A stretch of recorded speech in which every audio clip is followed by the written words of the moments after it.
Yeah. It's George. It's Elaine. Come on up. Hey, Vinny, listen. I never heard anything like this in my life. Listen to this. This is exciting! This is exciting! Huh? Did I miss anything already? Kramer, get in! Where's the crazy man? Hey! Sit down. Come on, it's about to start.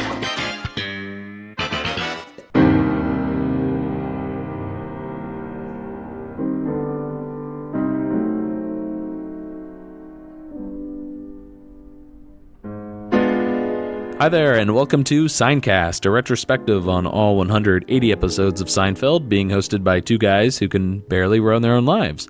My name's Matt. My name's Vinny. How you doing? Good. How are you? Good. Another late night recording? Yes. You were about to say something? I was going to say, was it something I said? That's what John Mollica says to Elaine in the episode we're about to discuss. Oh, right. Whoops. What episode, actually, are we discussing today, Vinny? Oh, the 14th episode of Season 3, The Pez Dispenser, written by Larry David, directed by Tom Schronis, and airing January 15th, 1992. If this is your first time listening, Vinny and I are following the episode order on our DVDs, which can contradict the original air date order. Also, we will spoil future episodes, so we recommend you buy Seinfeld on DVD, marathon the show, and then join us again. Vinny, Pez Dispenser, this is a tough episode to I think sum up, because is it a classic? Yes and no, I would say. Because everybody recognizes the Pez Dispenser and I would think, associates it with Seinfeld in some way. But of all the classic Seinfeld episodes, this one may not pop up. Does that make sense? Yeah, no, it's one of those go-to, I lump this in with the subway and the suicide, where there's some classic visuals or just classic moments, but as a whole, I wouldn't really rank this as one of the classic episodes. I really enjoyed this episode thoroughly, but the visual of Jerry clapping with the Pez dispenser in hand, oh yeah, that has to be a classic Seinfeld visual though. Mm-hmm. So I think that's where the distortion happens between classic episode or just one of the good Seinfeld episodes. Well, it's what I'm getting at is it's kind of hard to, unless you're a diehard Seinfeld fan that knows these episodes really well, it's kind of hard to look at that cue of Jerry with the Pez dispenser and figure out the rest of the story in the episode. True. Other than the Elaine laughing stuff, it's kind of hard to, at least for me, I forgot this is the origin of the beach, Cologne. Oh, yeah. And there's a lot of big story elements that kind of get overshadowed by simple stuff like a shot of Jerry with the Pez dispenser or Elaine laughing. But anyways, let's get into some little trivia here before we get started. The Elaine storyline, laughing, while Pez dispenser is placed on her leg, came directly from Larry David, of course, the writer for this week's episode. He went to a concert with a friend of his, Alan Zweibel. They were seeing a pianist named Claude Frank, who actually just passed away recently.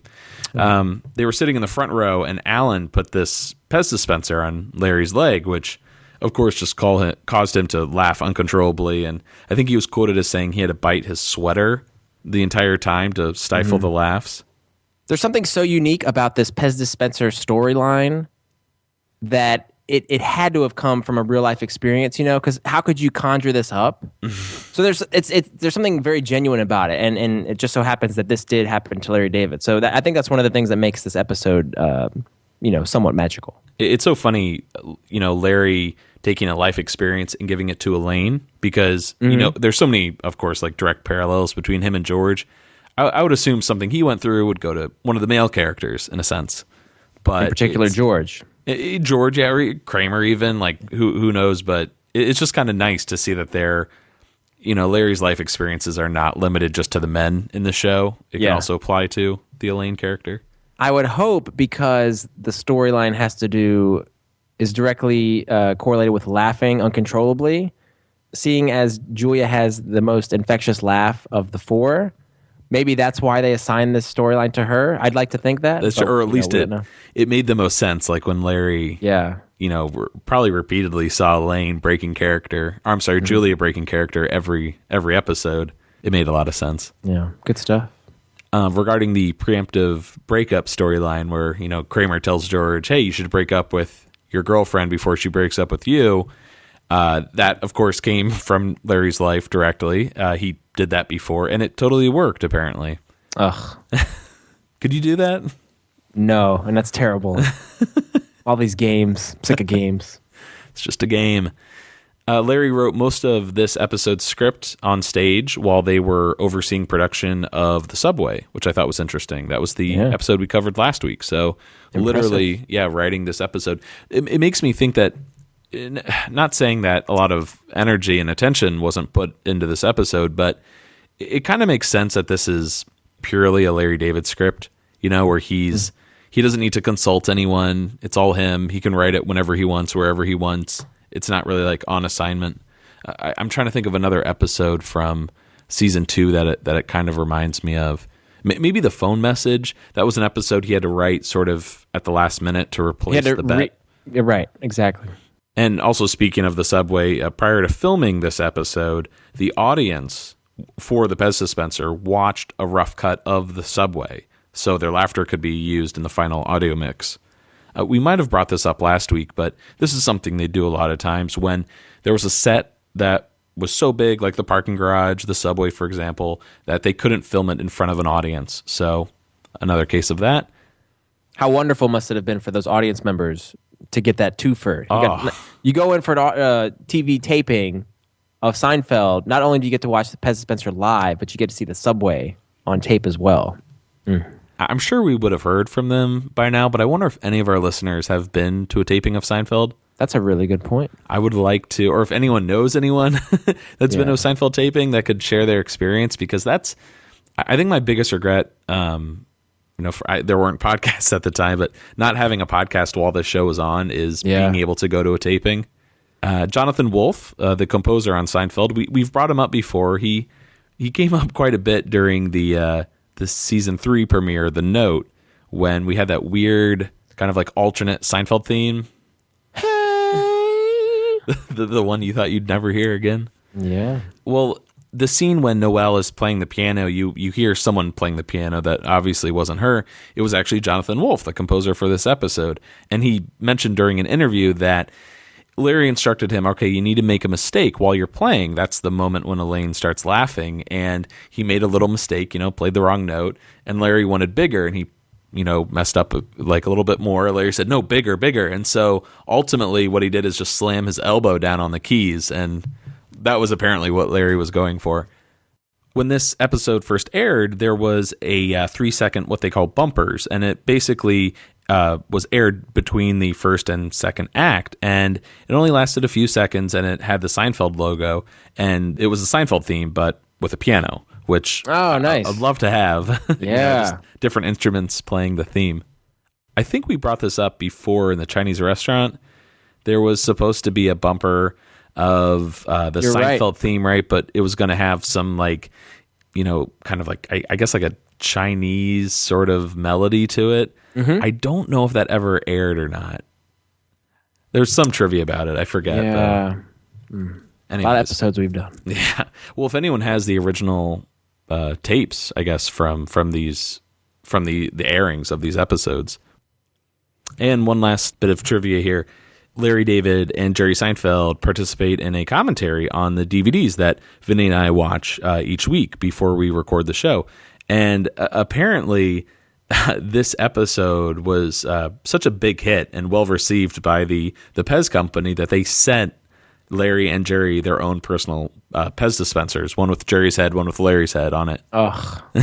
To get your hands on those things.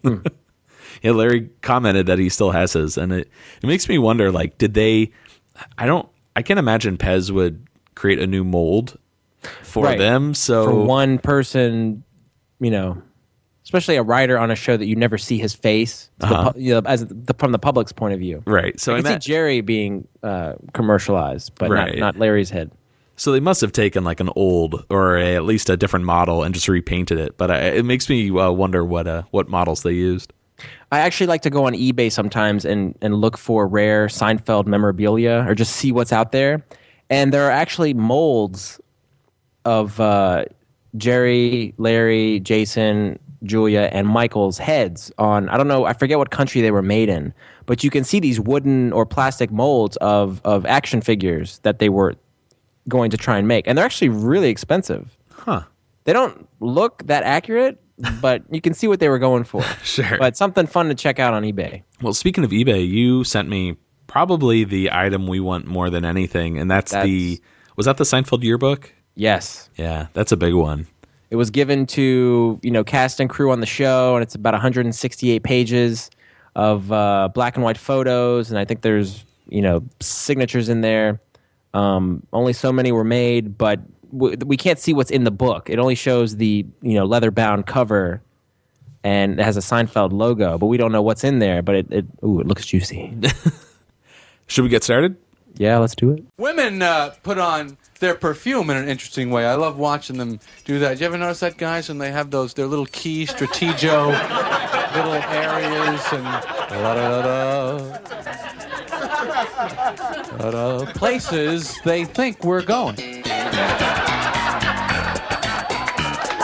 And they always hit this one. Women are convinced that this is the most action-packed area that could ever happen in the dating world. What is that, lady? What is happening here? Is that in case you slapped the guy or something? He still finds you intriguing? Oh, Chanel. I'm always nitpicking the stand-up on this show. Go ahead, nitpick away. I love this one. I think it's great. Oh, we're finally in agreement. Hey, I'm in a good mood. This is something that to this day, I still don't understand. I think that like behind the ear, I've heard one, the wrist, which is that's what Jerry points to in his stand-up. Right. I don't quite know the theory behind it. I've heard that those are the zones you need to hit. Right. Is that just because you're getting like good minimal coverage, or is it because those areas of the body emit? I have no friggin' idea. Well, when you do cologne, if you ever wear cologne, are you how do you do that? Do you like go to key areas, or do you spray and walk into it? No, I used to do the key. I used to do, on the middle finger. Yeah. Touch behind the ear and then the wrist. I don't wear cologne anymore though. That used to be my routine. Nice. What do you do? Me? When I used to wear cologne, I would just spray it and I'd walk into it. Oh, you're a mister. Yeah, I'm a mister. But when I first started cologne, like when I thought it was really classy, I was in high school and I used to spray it so much it would just like fill up the whole like upper like second level of our house. Yeah. I don't know why I said second level. We only had 2 floors, but look at this guy with his multiple levels over here. Anyways, first scene of the episode. Oh wait, hold on. Yeah. So I gotta say, I do love when a girl walks by and you get that subtle. There's like a whoosh of air. Mm-hmm. And you get this subtle hint of her perfume. Oh yeah, and it's usually very faint, but it's so intoxicating, especially if it's a nice smelling perfume she's wearing. But then I have personal experience working in a pharmacy, and you have a lot of these elderly women come up to the counter. Ooh. And man, is it caked on this old lady perfume. And I feel like once you hit a certain age, they just issue you this perfume and they say, "Here, you're old. Wear this. This is the official smell of old people." Anyways, all right. It stinks. First scene of the episode is in Jerry's apartment. George is going on and on about this woman he's dating while Jerry's in the bathroom, and she's this classical pianist. She's brilliant. What did she play, Vinny? The Waldstein? Waldstein Sonata? Waldstein. Well, I'm going to call it Waldstein from now on. Go for it. Waldstein Sonata. They did a crossword puzzle together in bed. It was, all in all, it was the most fun he ever had in his entire life, which is, it's saying a lot for George. It's so sweet to see him care about a woman, and he's enthusiastic. Like, it's really genuine, his feelings for her. And it's kind of appealing to see George in this light.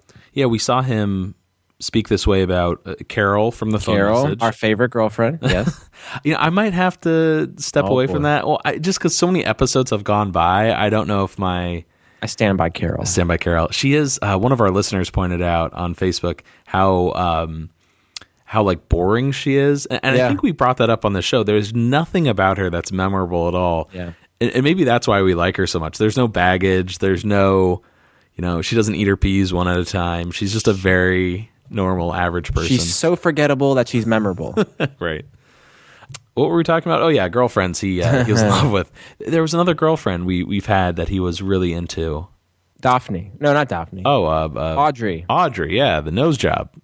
I would argue he was probably most smitten on Audrey. Like she was the one that got away for him, since he brought her up many episodes later. He said, I really like her, but he's not getting over that nose. Right, but it seems like he's somewhat moved on, and it seems like Noelle here is the one. Yeah.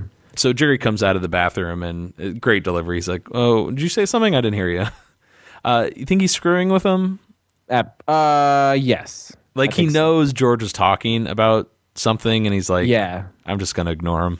Yeah, it's nice when he's putting it to George like that. Oh yeah, for sure. And the sarcasm when he says, "Oh, Noelle, the one who plays the bongos." Again, yeah. Anytime Jerry he's just there to listen and just kind of rip on the person. Mm-hmm. Always love that when Jerry messes with George. So when George was going off on his rant about how much he adored Noelle, he actually had more plans for her. And he said, "Can I ask her to move in? When can I ask her to move in?" Some people do it right away. You always hear about those couples. And in a mocking tone, "We moved in after our third date. Why can't I be one of those people? I can't do the dating thing. It's too much pressure. I want her in my house." And this extra dialogue was probably taken out because George already had this long monologue, and Jerry was in the bathroom. Oh, right, yeah. So they needed to get Jerry out of the bathroom and move on with things. Plus, if Jerry's in the bathroom for that long, what's he doing in there? Having some problems. Yeah. I like that, though. I like that dialogue. Yeah. I wouldn't mind having at least my hands on a script written by Larry David where he's not tied to production schedules or run times, and he could just write whatever he wants. Well, George goes on to say, despite all this great stuff, things haven't been going well because he has no power in the relationship, and for once he'd like to have the upper hand. And then we get this line, which is, I would say, like the line of the episode. Yeah. I have no hand at all. Hand me that, would you? Enough set up for, you would think that was set up for just that one line, but this whole, like, I have no hand at all, like, that gets mentioned so much throughout this episode. Oh, yeah. It's another one of those Seinfeld isms where they take something and it becomes a symbol for a subject they discuss. Right. So having the upper hand in a relationship, and having that control, that power. Well, I think it's such a weird saying. Like, I have hand, I have no hand. That never existed before this episode, right? We've never heard of it in Seinfeld before. No, I mean, like, in real life. Like, I've heard, of course, upper hand. Like, oh, I've got the upper hand. Correct. But I've never heard someone say, like, I've got hand. Yeah. I think that was established here in Seinfeld. Right. And for some reason, it never, like, clicked with me. Like, I never found it funny. And I always found it kind of like, not annoying as a phrase, but I felt like it was always so obvious that it was like a setup for a joke in case here. Like, hand me that, would you? Or the killer line at the end of the episode, you're going to need it. It just always felt like its only role was to pay off later. So you feel it was forced in there? A little bit, yeah. It wasn't as naturally occurring as something like, I don't know, shrinkage or whatever. I don't know. Yeah, like whether it's a term like that or these pretzels are making me thirsty, like those took on such a life of their own. They became funny, whereas the whole hand thing, I don't think is really that funny or even has a point unless it's followed up with, you're going to need it or hand me that, would you? I got so much hand, I'm coming out of my gloves. Ugh. Yeah, and you don't hear about it again in future episodes. Yeah, it's just, I don't know. It's just a nitpick. I think it works for the episode, but I guess it doesn't hold up like the other Seinfeld isms do throughout the series. Of course. So George wants to know how he can get the hand, and Jerry explains that they all want the hand. Hand is tough to get. You got to get hand right from the opening. Jerry originally suggested that in order for George to get hand, George would wait for a death in Noelle's family. Again, going pretty dark. After that, she'll be so depressed and she'll need consolation. And George replies, "From what I hear, her parents are in pretty good shape. What about the grandparents?" And Jerry says, "That won't cut it." So again, they're going down that dark road again. Oh, you love anytime they touch on death in the show. It always works. It reminds me of the Death in the Family Fair when George has to console Megan Mullally. Of course. So George explains that Noelle is playing a recital at the McBurney School and invites Jerry and Elaine to come. And we get that one line from Jerry. He's sort of like half paying attention this entire episode. It's kind of like the busboy episode, I think, where we noted he was sort of a spectator that entire episode. But he just responds with, yeah, that sounds like something. Anytime we bring up something to each other when you want to do this? You want to do this weekend? That'll be a line we come back with. Mm-hmm. George also adds, well, then they can go out together later, and if Noelle sees him with his friends and observe him as he really is, maybe he can get some hand that way. And that way of, again, phrasing that the hand term, maybe I can get some hand that way.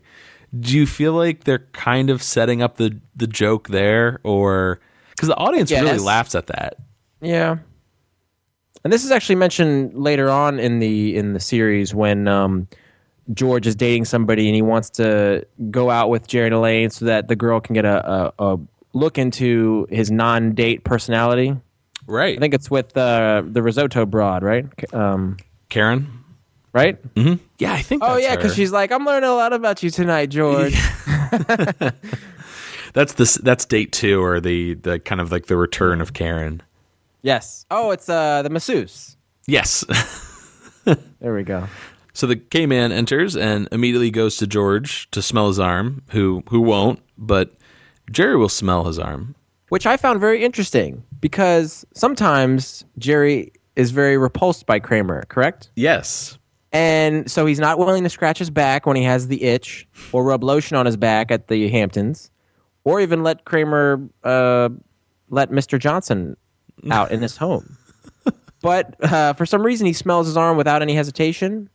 It seems like normally Jerry would decline an offer like this, as well as George, but I feel like for the sake of the joke and to move the story along, they made Jerry accommodating to Kramer's request. And again, Jerry does seem to be in an upbeat mood this episode. You mentioned off mic, actually, kind of like a childish sort of mood. This is you see a 6-year-old Jerry throughout this entire episode. In his tone, in his delivery, he's like, what? I'm distracted now. Yeah. And there's all these examples which we'll point out. But yeah, this is a 6-year-old Jerry.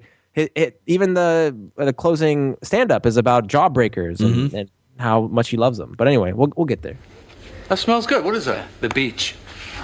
The beach? Yeah. Did you go swimming? It's 29 degrees out. No, I just joined the polar bear club.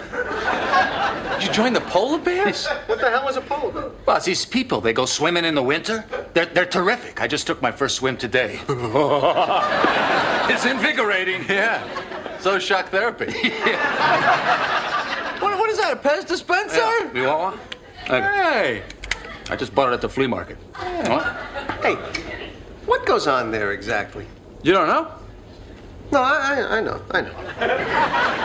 You think they have fleas there, don't you? No. Yes, you do, Biff.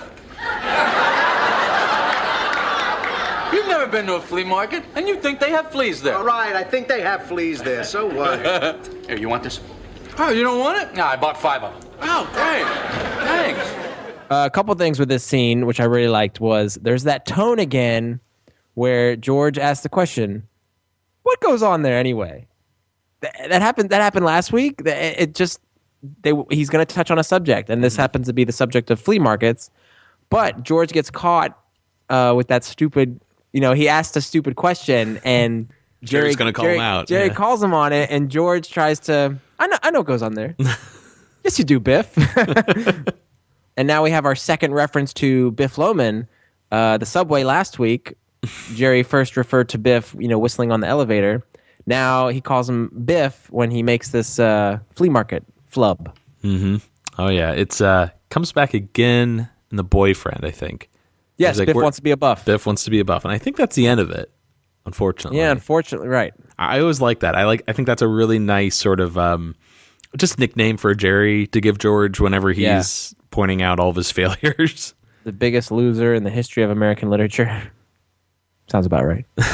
Also, George will finally get to experience a flea market in the parking space episode. Oh, good point. That's where he gets that Indiana Jones kind of hat. Right. That episode is coming up pretty soon, actually. Guess whose episode's coming up soon? Next scene is at the recital. Jerry, Elaine, and George are sitting together in the audience, waiting for it to begin. And interesting to note that this scene, this interior scene, was filmed at the CBS MTM Administration Building. It had a small auditorium, which really was all they needed, for this scene. It's perfect, really. I don't know if they used this set or this auditorium again. Mm-hmm. You were commenting again off mic that it kind of looks like one of the movie theaters. Looks very similar with those red seats and their stadium style. Right. I'm sure they use it multiple times. Mm-hmm.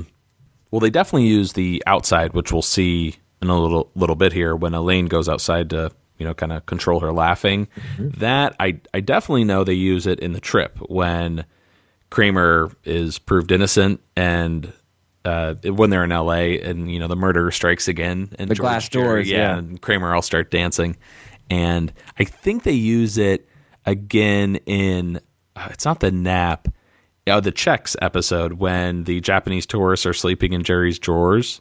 Oh yeah, and George Kramer calls. comes down. Well, yeah, it's the Japanese like NBC affiliate. Mm-hmm. It's the exterior when George is on the phone. So we're at the recital, and Elaine says, I don't know how anyone does this. It must be so nerve-wracking. How do they warm up their fingers? And Jerry states that there's probably a piano backstage for them to warm up on. And Elaine says, no, we would have heard it. And Jerry says, what? You think they just crack their knuckles and come out? Which, doesn't that have the same tone and feel of the Statue of Liberty debate between Jerry and George? Totally what I wrote down here. I love it. Get out of here. I did. Anytime one of the characters responds with, oh, what you think, or it's the Bill Maher, right? Do you really think? Well, I think it's Yeah, exactly. They're always constantly debating with each other and mocking one another. I like this moment right when the concert is about to start and George has already lectured them about like when to applaud, when not to applaud.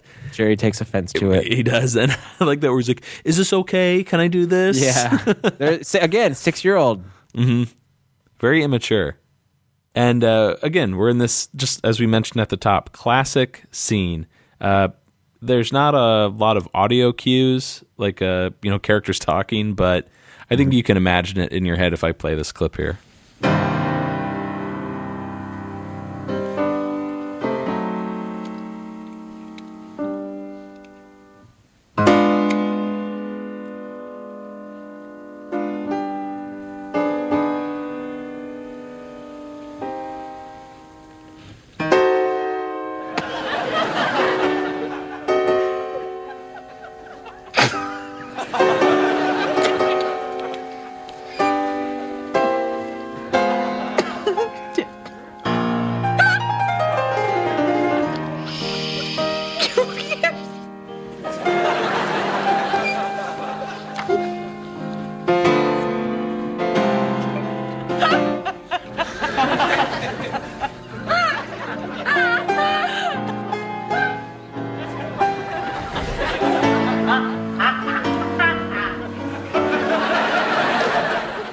Have you ever had a moment like this? Like totally inappropriate time to laugh? Yes. I remember in school, grade school and even high school, something just striking me so funny and I was uncontrollable to the point of tears, and the teacher would invariably call me out in class and he'd say, what are you laughing at? And I'd have to lie and say, I don't know, nothing.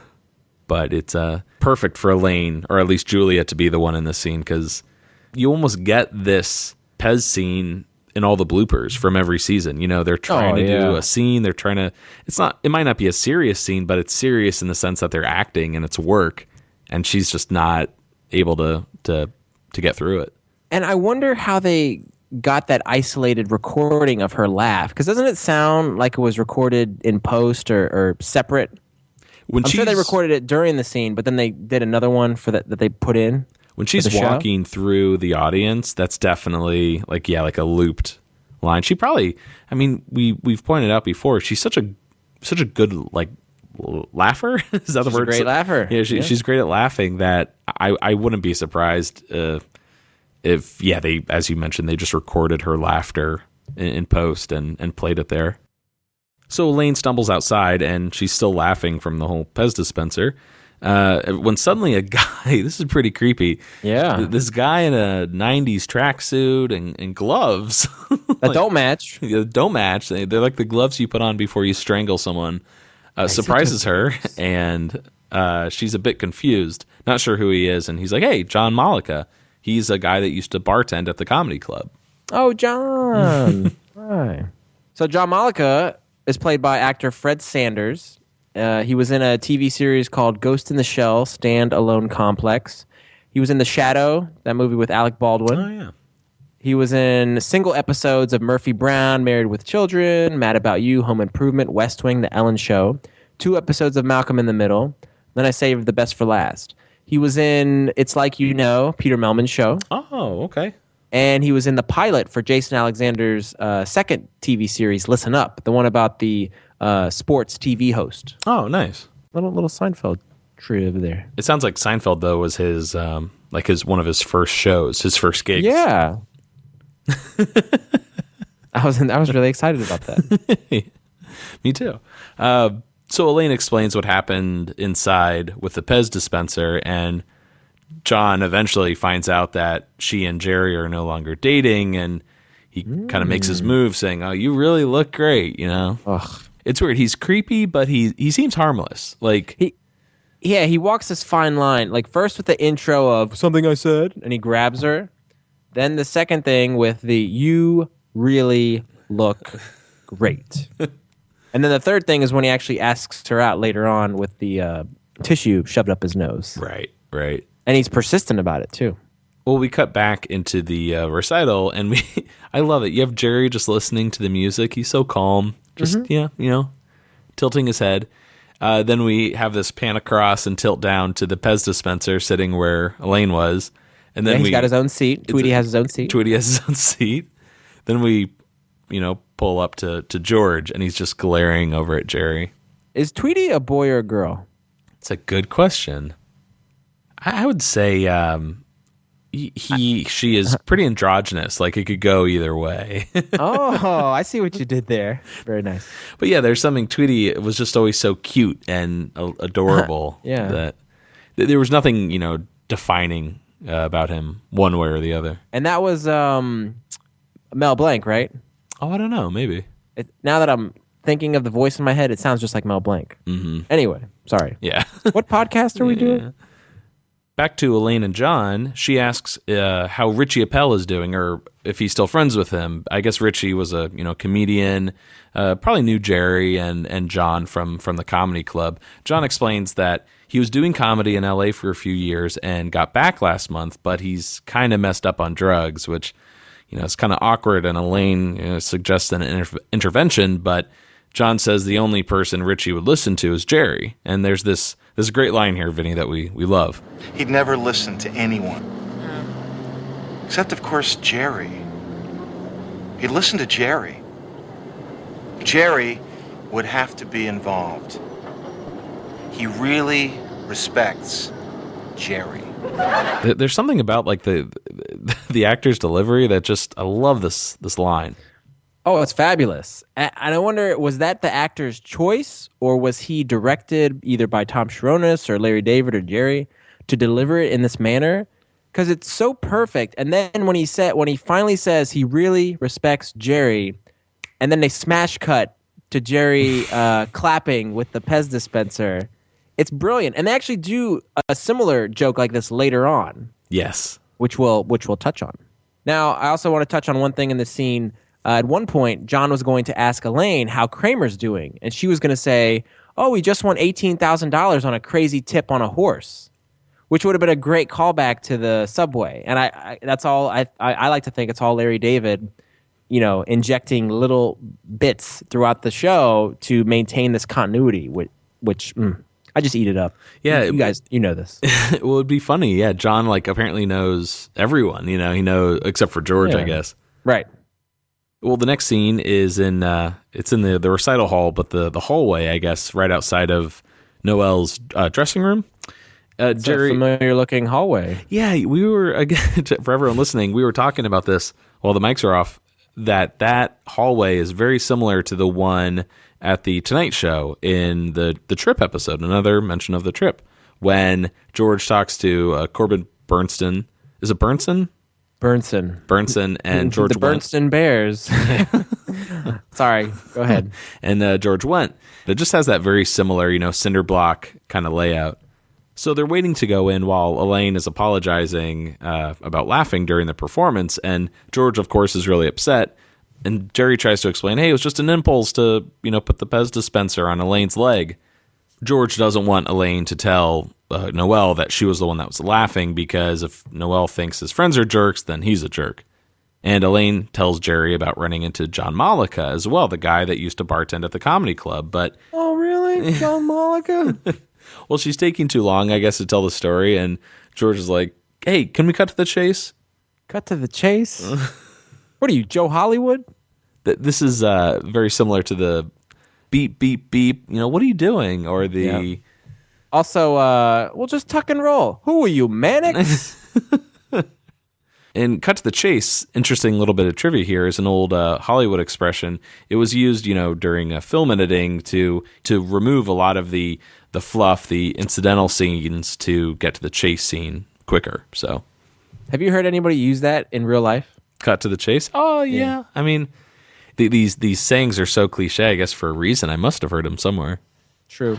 So John told me that Richie is in town from Los Angeles, and he's really messed up on drugs. So I told him you should do an intervention. Really? An intervention? You people, we got a situation over here. Yeah, but he wants you to be a part of it. Why me? He says Richie really respects you, and he would listen to you. These things are really hard to load.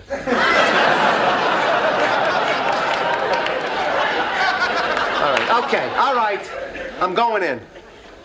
We gotta talk about this. All right.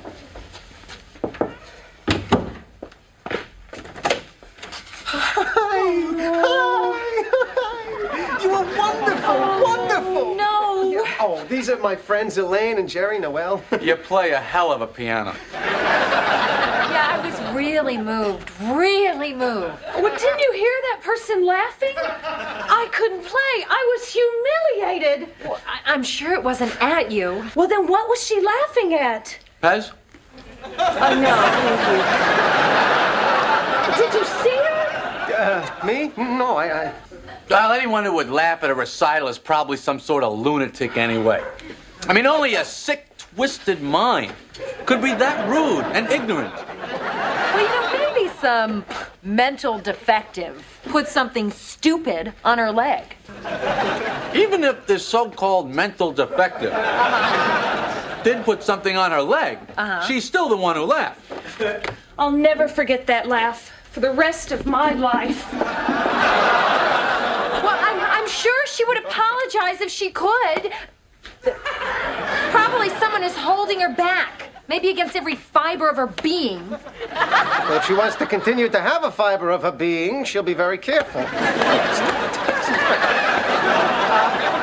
right, so, you ready? We'll go out and we'll have a bite to eat. I don't feel like it tonight. We'll be outside. Yeah. It was nice meeting you. Oh, By the way, how do you warm up your fingers before you play? I just crack my knuckles. We'll have a good time. Well, I'm really not in the mood. Aw, come on. I said I don't feel like it. All right. I'll call you.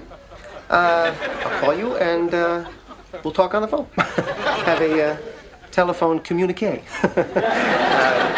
So, fine. Everything's fine. Everything good? Good. I feel good. Fine. That's fine. That's good. Okay. Okie doke. Noelle's played by actress Elizabeth Moorhead. She was in Terminator 3. She played Roadhouse Clubgoer number 1. Okay. Yeah, keep an eye out for her. She was in one episode of ER. She was in a TV series, One World, as well as Flipper. Several episodes on both of those TV shows. Mm-hmm. And then she was in one episode of From the Earth to the Moon, the Tom Hanks miniseries. Okay.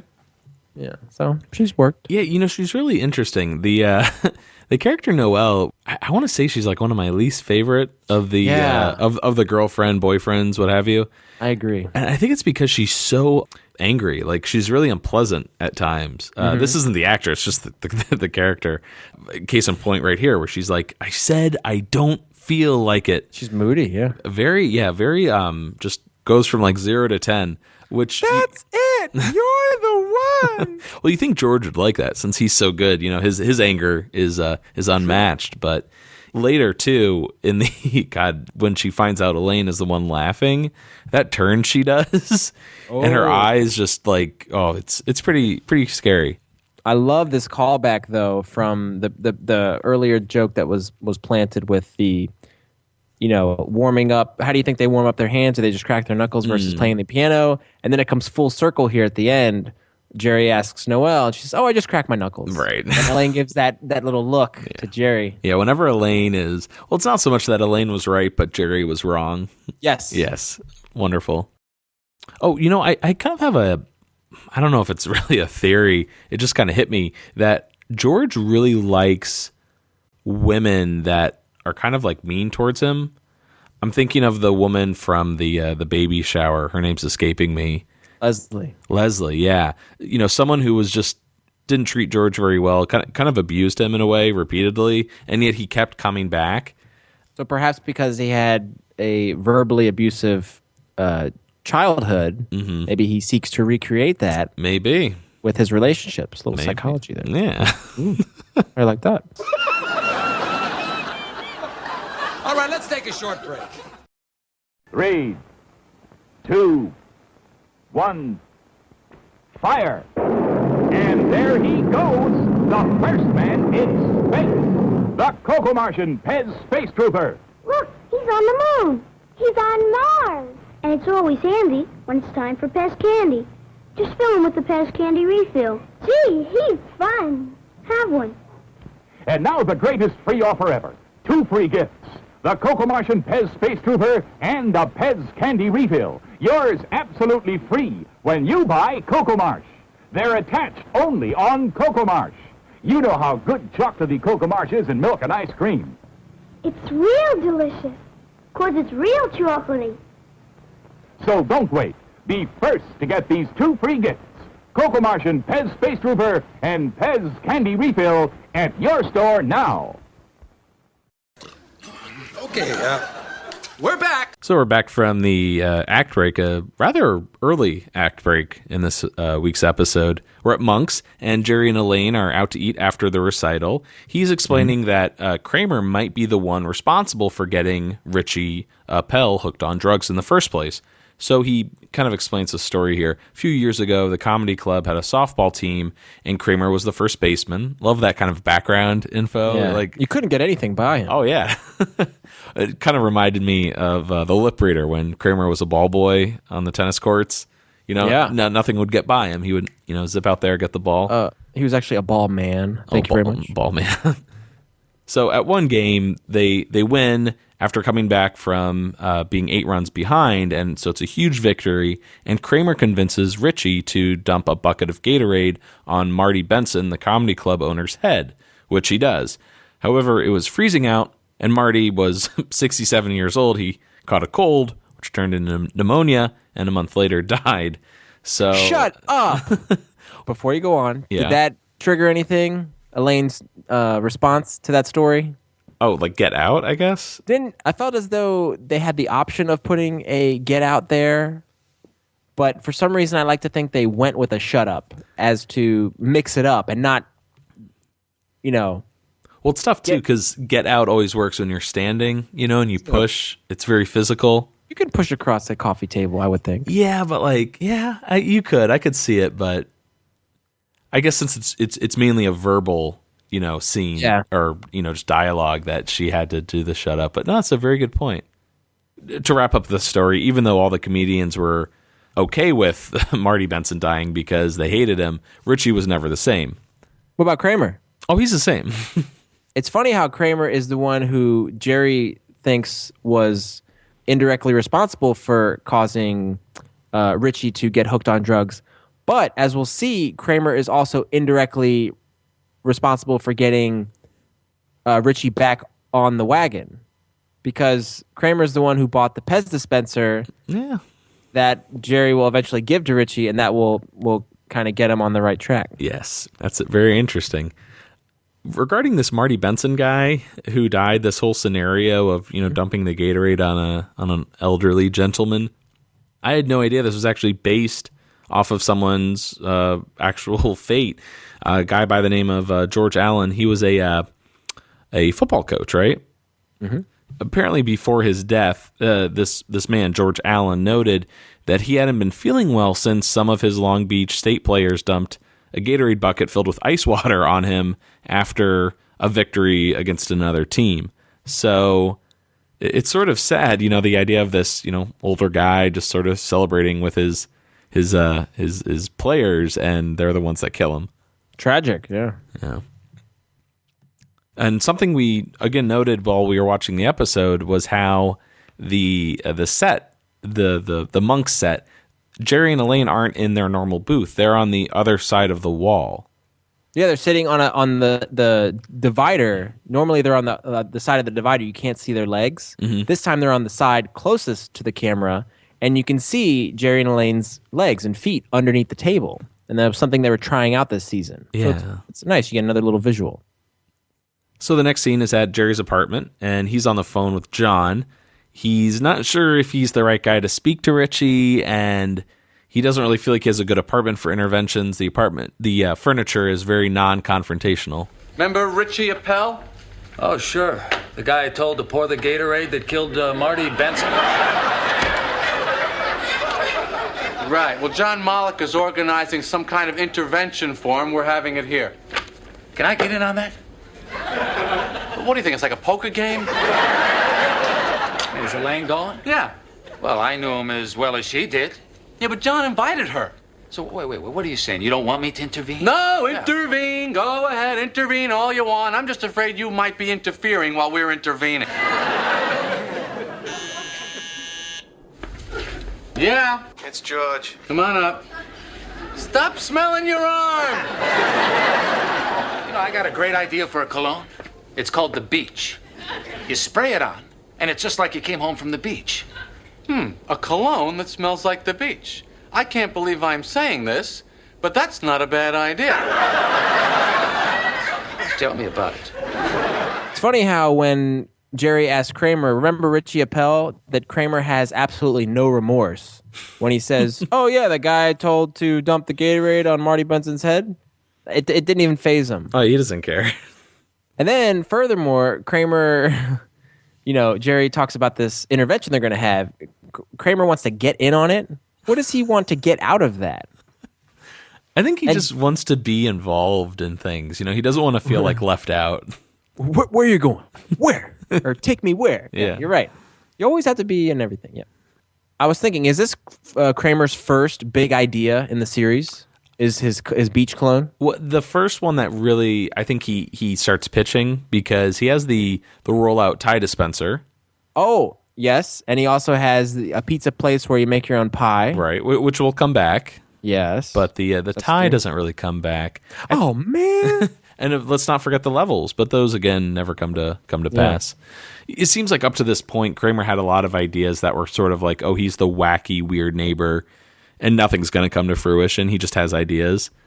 But this time he's really, he's got a hopper. He's going to take it to an exec, yeah. Well, yeah, so Jerry tells Kramer to call Steve DeGiff, who works in marketing at Calvin Klein. He's a good friend of John and Richie's. And at this point, George enters.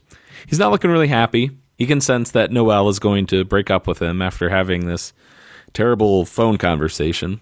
And he was so nervous, actually, before it that he actually made a list of things to talk about. What was on the list? Oh, well, he's very good at going reverse in his car, for one. And why isn't Postum a more popular drink? Yeah, Postum is underrated. Have you ever heard of Postum before? No, I know we looked it up, but it's a non-caffeinated coffee substitute drink. Mm-hmm. But yeah, I never had it. Be something for us to try to cross off our Seinfeld bucket list. Yeah, like just because it was mentioned on the show, I feel compelled to try it, but got to. Yeah. I don't know if it sounds very very tasty. This is subtle, but it's a nice continuity thing where George says he's good at going in reverse in his car, And in the parking space, he says, I never said I was a good driver. I said I was a good parker. So I don't know. That kind of made me happy that there's continuity there. And then also, the George saying he made up that list of things to talk about is very reminiscent of George having an apple present prior to making the phone call to Carol to ask her out. Oh, good point. Every time George makes a phone call, he has to psych himself up, whether it's an apple or having this list to look back to. Let's not forget the list. I think we brought up recently that he has when he makes the phone call to his parents and the junk mail. There you go. So there's all this tension, and he tried asking her out for dinner, but she said maybe they could do lunch instead, and George sees this as being demoted in the relationship, since you don't go back to lunch after you've already started going out to dinner. George ultimately just frets about never getting to do the crossword with her again, which is kind of sweet, you know? Like, oh, yeah. George obviously really likes her because she's very intelligent, she's very talented, but that just seems like a very sweet little moment that they had. Laying in bed doing crossword together. Yeah, you know? Kramer chimes in. I like the jumble. You ever do the jumble? Which, come on, like, my mind immediately leapt to the limo driver and the lip reader. Yes. So before we go to this clip, it's actually going to go into the Monk diner scene. So we're kind of have a location change here. I have no power. Don't you understand? I need hand. I have no hand. Break up with her. What? You break up with her. You reverse everything that way. A preemptive breakup. A preemptive breakup. This is an incredible idea. Yeah. I got nothing to lose. We either break up, which she would do anyway, but at least I go out with some dignity, or I completely turn the tables. This is absolutely brilliant. So I'm afraid that I am going to have to break up with you. You're breaking up with me? Yes. I am breaking up with you. Wow. Shocked? I really am. Never expected this, did you? I thought everything was fine. Well, live and learn. Well, I don't understand. You didn't enjoy being with me? Didn't we have fun doing the crossword puzzle? Kind of. I'm very confused. Well, I didn't mean to hurt you, kid. I thought that... Now stop it, please. What do you want? I know I can make you happy. When you're playing the piano, do you think about me? I don't know. Well, this is what I'm talking about. Okay. I'll think about you. All the time? All the time? You know... Okay. All the time. I can't hear you. All the time. See? It's not so hard. I love this whole idea of the preemptive breakup, just the idea of it.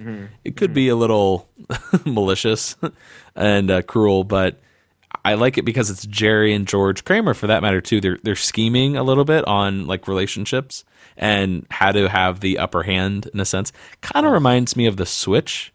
You know, the idea of these two guys getting together. Hey, how can we have our cake and eat it too? How can we dupe this woman into continuing to go out with me, or get a different woman? Sure. I'm also reminded the way Kramer is the one providing this advice that George is going to use to, you know, further his relationship with Noelle. Remember when, and George is so enthused about this idea. Remember when George is trying to get out of his engagement to Susan, and Kramer says, "Ask her to sign a prenup." Right. And George is like, "That's a great idea." And George says, "Kramer, get out of here." And then, oh man, when George delivers the news to Noelle, "I am breaking up with you," he's so pleased with himself. You didn't see it coming, did you? Yeah. She's like, "No." What a dirtbag. So then we cut to Calvin Klein. Kind of a weird shot, actually, transitioning from Monks to Calvin Klein. It's just like this like zoom into this random office building, but I guess it works. Kramer is in Steve DeGiff's office in marketing, and again has his arm right under the guy's nose telling him to smell. Kramer is, again, pitching the idea of a cologne that captures the essence of how you smell when you come back from the beach.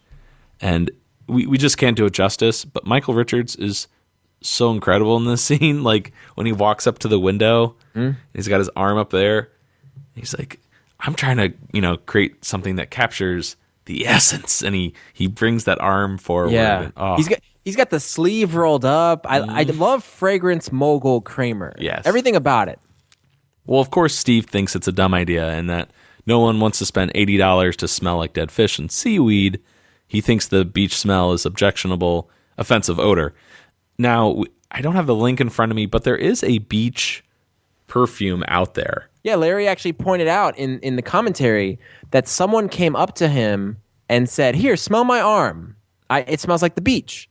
And the person that did that had never seen or heard of the episode. And Larry said to them, "We did an episode about that on the show." It's by Bobby Brown.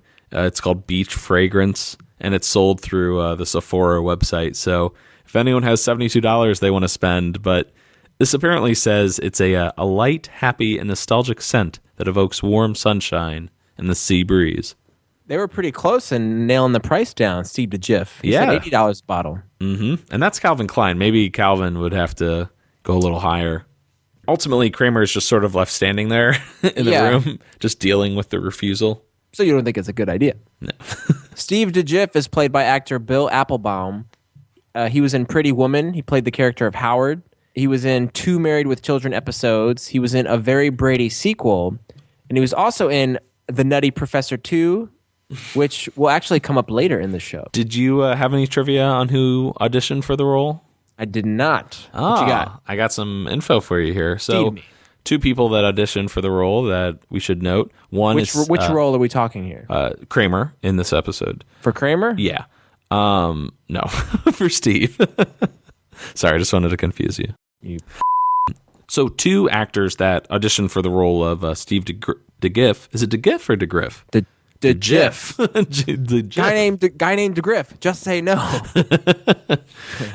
Well, one of them. Sorry about my voice, everyone. It's rough for me too. I'm sure it's painful to hear. One of the actors was Tim Stack. I don't know if the name sounds familiar, but he played Dwayne in the Glasses episode. He was the guy who used to be addicted to sugar? Yeah, got off sugar. He's a comedian, that's been around since I think at least the 80s. He did a lot of work on Jay Leno too. He was the guy whenever they do the bits where the person is filling up their the gas, filling up their car with gas, and they have the. Oh, God, it is late. I'm sorry. He was the guy in the television at the right. pump. Yes. Anyway, sorry. Go on. No. He had that show. Is it Son of the Beach or something like that? Howard Stern.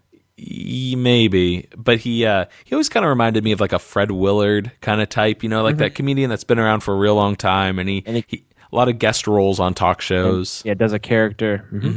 But more interesting to note, I think the another person that auditioned for this role was Steve Heitner, and that name, if it doesn't sound familiar, is he would go on to play Kenny Banya on the show. Wow. So I'm so thankful that they didn't get these roles, because then we would have never had Kenny Banya come about. And this actually happens a little bit later in the series. There's certain elements that we'll get to relating to Jackie Childs. Sure. Where, a scene didn't come about or an actor didn't get a role, but it ended up working out for the show because they ended up coming back later on. If that makes sense. Yeah, no, totally. We'll get there. So next scene is at Jerry's apartment, and we're at the intervention. It hasn't started yet. Just a group of people milling about Jerry's apartment. Some of these people we've never seen before. John is talking to Elaine on the couch, and he's got that little piece of tissue stuck up his nose because, his membranes get dry and start bleeding since he was a kid. And Elaine's not, too turned on, I guess, by this. You have to work like that? So Jerry's talking to Steve from Calvin Klein and another woman, Roberta, who has actually come up on the show before, right? Yeah, we're coming to the conclusion of her double dipping. But remember we talked about Kate Benton in the Chinese restaurant. She was the woman on the phone. Then you'd be holding the phone. This is the other half of that double dip, and now she plays Roberta in the Pez Dispenser. She looks so short compared to Jerry and Steve. Yeah. Whereas in the Chinese restaurant, she's got like this. I remember like a jacket with like some shoulder pads, and George is so much shorter than she is. She towers over him. Yeah, in the Chinese restaurant. Definitely. Well, I want to start this rapid fire ping pong scene here between everyone because it's just incredible. It just jumps from character to character. But we start off with this one guy that I love him. He asks, "Are there any ice cubes?" And I guess we'll talk about him here after the clip. Are there any ice cubes? Whatever's in the freezer. I looked. I don't see any ice cubes. Well, then I guess there's no ice cubes. I can't drink this. It's warm.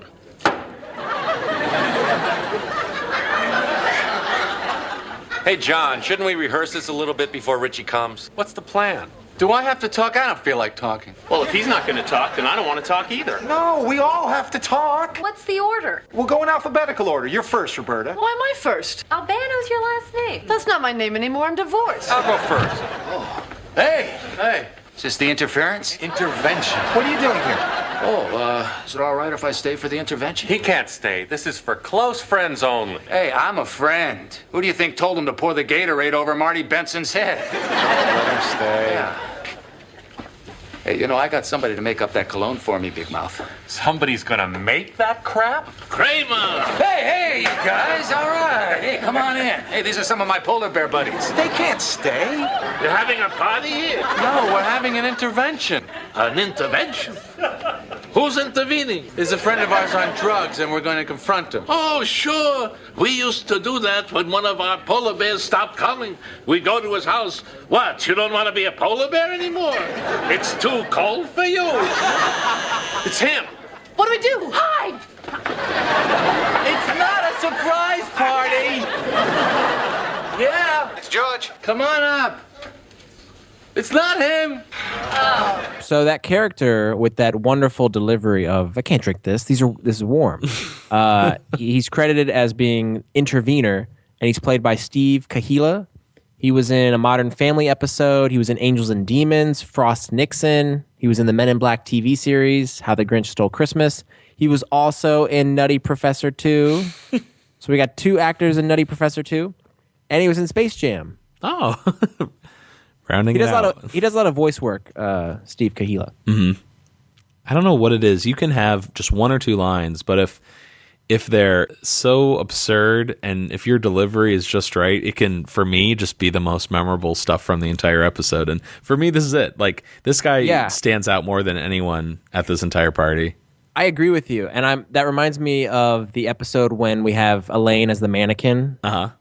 And that guy says, "You're wearing a G-string and the bra with points." Yes. That emphatic points. Oh,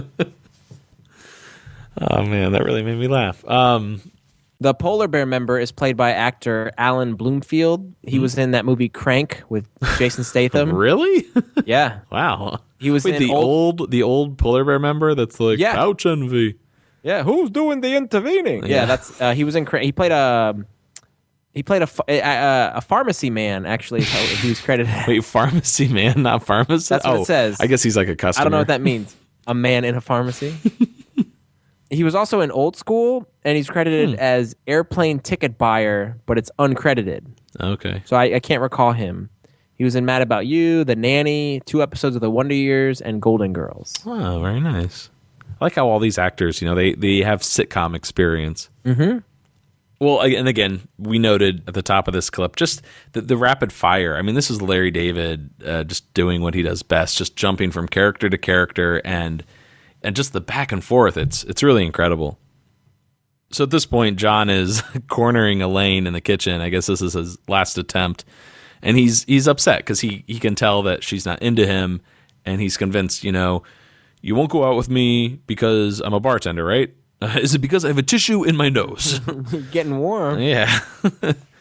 George and Noelle arrive, and they just came from eating at Chadway's. And does that name sound familiar? It does, but I don't know why. That was the restaurant where Elaine had dinner with Owen March in order to break up with him. Or, I'm sorry, lunch, I guess. Oh, so how fitting. Lunch, George got demoted. George got demoted from dinner to lunch. Oh, there you go. That was from the alternate side episode.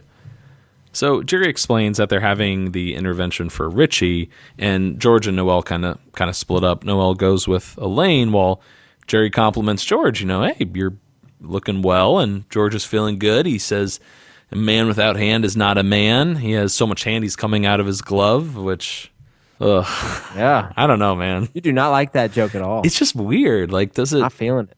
It's such a weird concept to me that just doesn't click. The idea of the upper hand, just calling it hand. They're just cutting off the upper part. Yeah, I don't know. Just doesn't do it for me. Well, Kramer's in the middle of a conversation or debate with Steve about the cologne, and George interrupts, and he's like, calls Kramer a genius, which you would think would pay off in this episode. Yeah. I kind of get the vibe when George says, this man is a genius, that Steve is going to be turned on to the idea maybe of picking up Kramer's cologne idea. We then cut back to the couch where Jerry and Noel are chatting, but more importantly, Elaine is sitting nearby with one of the polar bear members. The male kangaroo doesn't have a pouch. Only the female has it. So the male has pouch envy. Why should she have this huge pouch and I have nothing? I have things to carry too. At least give me a pocket.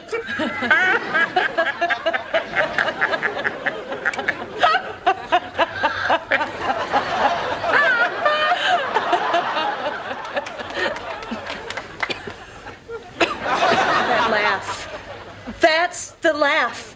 That's it. You're the one. No, it was an accident. It wasn't my fault. It was Jerry. Jerry put a Pez dispenser on my leg. You put a Pez dispenser on her leg during my recital. I didn't know she would laugh. And you lied to me, George. You lied to me. Lied? No, I didn't. What did I do?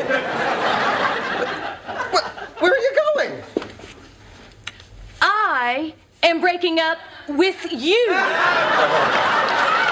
You can't break up with me. I've got hand. And you're gonna need it.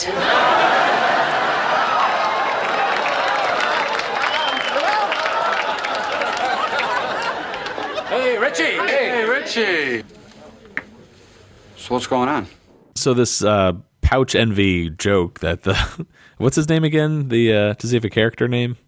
No, he's just old man polar bear or polar bear swimmer. Old man fashioning a kayak out of a log. This pouch envy comment, I guess, or joke, what have you. It's kind of like he's testing out his material on Elaine. Why do you think that is? I don't know, but this was actually once part of Larry David's stand-up act, and the only time we actually get to hear Larry David stand up is in the Curb Your Enthusiasm pilot. Oh, right, yeah. Yeah, so you get to hear him actually do, and it's on YouTube. If you Google Larry David, Curb stand up, somebody has actually pieced together all those clips, and you can see what his stand up is like, and it's actually not it's really just Larry David kind of ranting. And he does jokes about Hitler, I think, and Hitler, the pouch envy, but it's kind of just ranting versus Larry David's bread and butter is weaving a wonderful story together and having all these things dovetail together. So the fact that it is Larry David stand up makes me like it, but if somebody just told me that joke, I'm sure I'd be straight faced and would not appreciate it. Well, it kind of reminds me a little bit of when we saw Richard Lewis in New York that one time. And man, I don't know if any of our listeners have seen Richard Lewis perform. We saw him in maybe 2008, 2009. Yeah. So it wasn't like Richard Lewis in his prime per se, but he was. He just went on for, I think it was like a 2-hour set, and he just ranted. He would lean up against the wall or lean up against a stool, have his hand on his head, and just be ranting about being an alcoholic. Exactly how he portrays himself on Curb. Alcoholic, intimacy issues. It's unedited, and it's not like refined, like Jerry would be refined. It's not a honed act. Yes, exactly. Richie Appel is played by actor Chris Barnes. He was in the Life with Bonnie TV series. He was in 2 episodes of 30 Rock, and he was in Curb Your Enthusiasm. He was in the episode Chet's Shirt. And when Larry David lied to his dentist told him he couldn't go over to his house for dinner. Bert Bondi, played by Richie Appel, recognizes Larry in the store, says, "I know you from somewhere." And Larry's like, "No, you don't." And he's like, "Yeah, I do." And they're going back and forth about where he knows him from. Finally, Bert Bondi says, "I know you from Dr. Bloor's office, who is the dentist." So anyway, Larry gets caught in this lie with the dentist. It ends up blowing up in his face. But Chris Barnes, a Seinfeld to Curb transition. So our last scene is in Jerry's apartment. He is recounting to George what happened at the intervention, since George left with Noelle or chased after her. Richie was kind of hostile once he got there, and he was going to leave until he spotted the Pez dispenser on the table, and he was hypnotized by it. He tells the story apparently when he was on a car trip with his father. His dad was trying to load one, lost control of the car, and crashed into a high school cafeteria. I want to say this like Jerry. No one was hurt, but Pez was all over the place, and the dispenser was destroyed beyond recognition. Poor kid. Yeah. A lot of stories this episode on Jerry's part from this. Yeah. He had a lot of dialogue for Jerry, like a long piece, a monologue for him. So as he's telling the story, he starts crying. Well, what did you do? What do you think? I gave him my Pez dispenser. Wow. 2 hours later, he checks into Smithers Clinic. Talked to the doctor yesterday. He's doing great on the rehab. He's hooked on Pez. He's eating them like there's no tomorrow. What's a 3-letter word for candy? I can't do those things. You know how much I really hate those episode endings where it's really cute? Like, remember with Dick, you mean on the wagon? Don't get And smart. the other. And the other is another ending. I hate those cute, wrapped up, cute little bow endings. This kind of has that vibe, but I love it. It's so... I love that, the ignorance on George's part to be like, oh, what's a 3-letter word for candy? And even Jerry can't get it. He's like, I don't know. And it's the very candy of the episode we're talking about. The very candy they were trying to return in the first place. And I still think that's another example of Jerry being the 6-year-old in this episode where he says, "What do you think? I gave him my Pez dispenser." Yeah, it's very, very kind of him. Very kind man. So we cut to a little bit of stand-up. Jawbreakers, to me, was like the ultimate challenge candy. It was almost like candy manufacturers were sitting in their laboratories going, I wonder if they'll eat this. This seems pretty tough to eat. Let's market it as some sort of an experiment. But the concept of Jawbreakers, what was the concept? Multicolored cement balls for $0.25? Was that the idea behind it? Let's see if we can hurt them. Let's see if they'll pay to be hurt. This is the idea behind Jawbreakers. And I did it. I ate them. I loved them. Ow, ow, ow, ow, ow, ow. Oh, this is very painful. I'm really hurting, and this is hurting me a lot. I love them. I like anytime Jerry discusses candy. He has a wonderful piece of stand-up about Halloween and being a kid and getting candy, which is really polished. This is another bit about candy. It seems like he wrote it for this episode. I wouldn't think this is his, because he's kind of circling about the issue about Jawbreaker. So it doesn't feel as like honed, as the one you hear on I'm Telling You for the Last Time. So for some reason, I think he could have done more with the stand-up. I like that term, though, you use, circling. That's a great way to define or to describe some of the stand-up that's written for the show that doesn't really have a lot of meat to it. It's funny, don't get us wrong. We like it, but it's not as honed as his I'm Telling You for the Last Time or anything he's been, traveling with for a couple of years. And it's like he's repeating himself a lot, because I had to actually transcribe this stand-up. Just like our podcast, we're always repeating ourselves. Should we move on to ratings? Okay. So, what do you think? I guess before my voice completely goes this episode, apologies if it's been unbearable, but I like this episode. I don't necessarily hate it per se, where I'm like, oh, this is one of the worst Seinfeld episodes, but it's really hard for me to take as much away from this as I have a lot of the episodes we've been covering lately. This by no means feels like an episode they phoned in or just didn't really fire on all cylinders. I think there's some great performances. I think Kramer has a very underappreciated role this episode because it's pretty simple, it's pretty small, but he has these little mannerisms that just crack me up, especially in that pitch meeting with Steve DeGiff. The George storyline with Noelle, I don't really care for that character, so it's really hard for me to feel for George when he's saying all these wonderful things about her and really wants to be with her. It's kind of obvious. It's like, George, just break up with her or let it end, you know? Mm-hmm. Paired with that, I can't, again, stand the whole, like, hand comments. Like, I've got hand coming out of my gloves. It just, I don't know why. It just doesn't work for me. I don't find it funny. I actually don't really get it. It just doesn't connect with me as a Seinfeldism. Elaine, also not a whole lot to do this episode. However, the stuff she's in, she's just, great. Julia's wonderful in this episode, from the laughing fit she has to the blame. We didn't mention this, but like blaming Jerry at the end when she's like, it was Jerry's fault, and just throws it back at him. Mm-hmm. And on that theme, they really are like children this episode, Jerry and Elaine, back and forth, kind of like almost like brother and sister in a way. Yeah. Jerry, in my opinion, is like the star of this episode. I love him when he's really obnoxious and he's really immature. Mm-hmm. Every scene he's in, he has a scene where he's acting like a kid, which is just perfect. But all in all, it's just, I don't know. This episode just doesn't do it for me, unfortunately. So I'm going to give it, 7.5 whiffs of Kramer's arm out of 10. Wow. Yeah.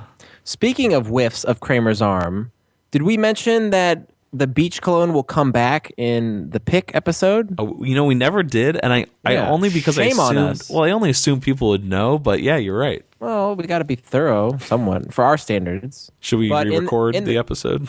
Stop production. Stop the show. But Jerry will date this model Tia in the pick, and she happens to be wearing this perfume called Ocean by Calvin Klein. And there's that great moment where Kramer yells, "The beach!" from behind the door and comes back in. Anyway, sorry. Good review, Matt.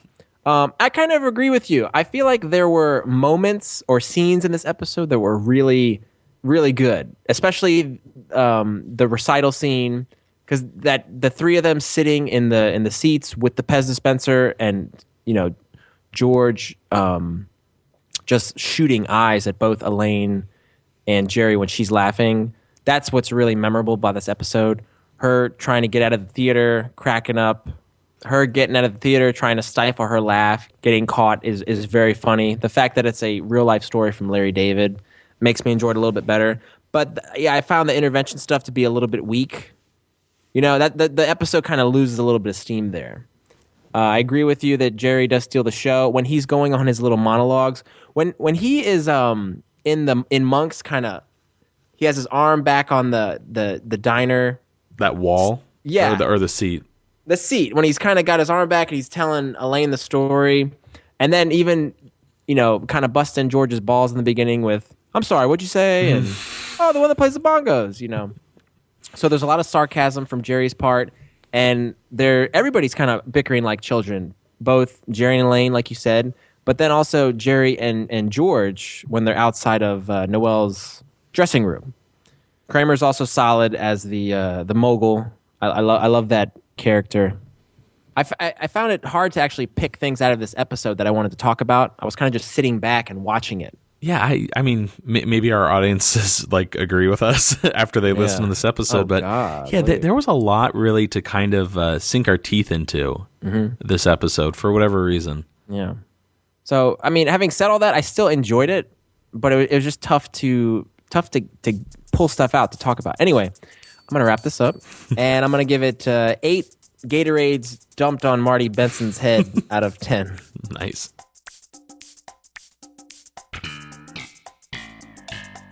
That's going to do it for us at Seincast. Vinny, could you let everyone know, the usual?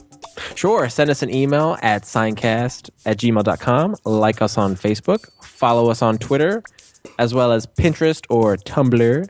And if you haven't already, check us out on iTunes and leave us a rating and review. The more feedback we get, the more likely other Seinfeld fans will find out about the show. So I know what episode we're covering next week, Vinny, because it might be my favorite Seinfeld episode. What do we got?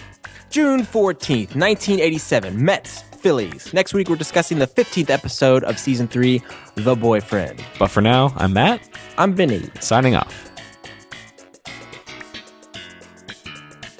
Seincast is not endorsed by Castle Rock Entertainment, Sony Pictures, or NBC, and is intended for information and entertainment purposes only. The official Seinfeld site can be found at sonypictures.com/TV/Seinfeld. Seinfeld, the Seinfeld logo, and all names, pictures, and audio of Seinfeld characters are registered trademarks and or copyrights of Castle Rock Entertainment or their respective trademark and copyright holders.